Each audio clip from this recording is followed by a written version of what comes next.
Alors, voyons comment écrire un génotype. On va déjà rappeler la base, ce qu'est un gène. C'est une portion d'ADN qui contient dans sa séquence de nucléotides l'information pour fabriquer une protéine. Il occupe une place précise sur un chromosome, il a toujours la même place. Par exemple ici, le gène qui va coder pour un groupe sanguin, on va avoir la séquence de nucléotides ici.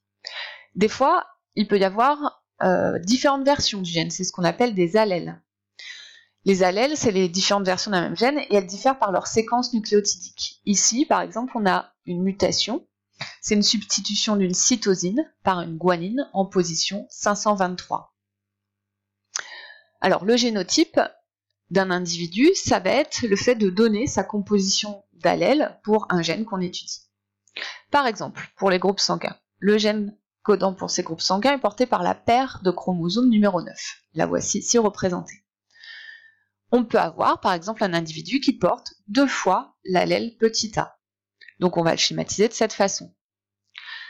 On peut aussi représenter ces chromosomes à 2 chromatides. La chromatide sœur est toujours l'identique de l'autre chromatide.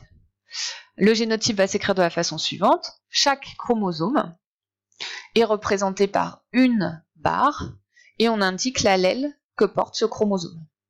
Donc même chose pour l'autre chromosome, chaque chromosome est représenté par une barre et on indique l'allèle porté.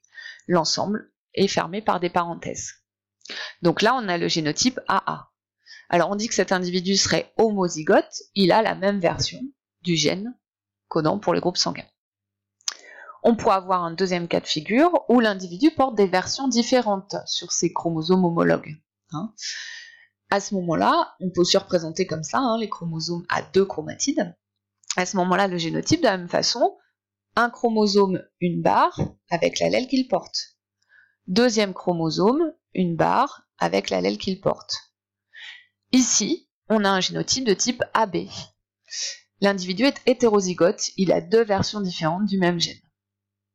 Alors, dans ce cas de figure, au niveau du phénotype, l'individu aurait le groupe sanguin. Ici, il aurait le groupe sanguin A, et ici, il aurait le groupe sanguin AB, puisqu'il y a codominance entre les 2 allèles. Mais ces relations de dominance-récessivité, ce n'est pas l'objet de cette vidéo, on verra ça plus tard.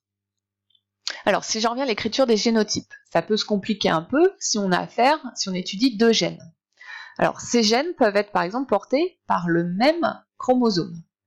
Par exemple ici, un gène D avec 2 versions, petit d, grand D, et un gène E, petit e, grand E, porté par le même chromosome. Alors, je vais commencer par représenter le gène D.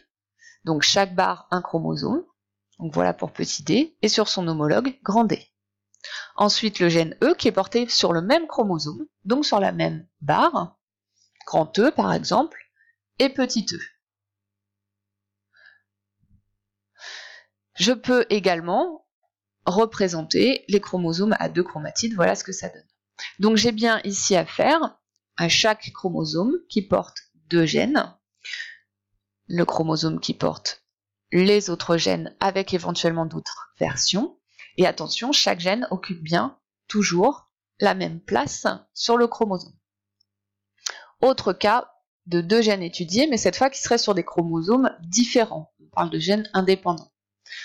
Donc dans ce cas, je peux avoir par exemple un chromosome qui porte le gène D, petit d, grand D, et un autre chromosome qui porte le gène F, petit f, grand F. Alors de la même façon, ici je représente pour chaque barre un chromosome, donc ici j'ai le chromosome qui porte D, et son homologue qui porte D, version grand D.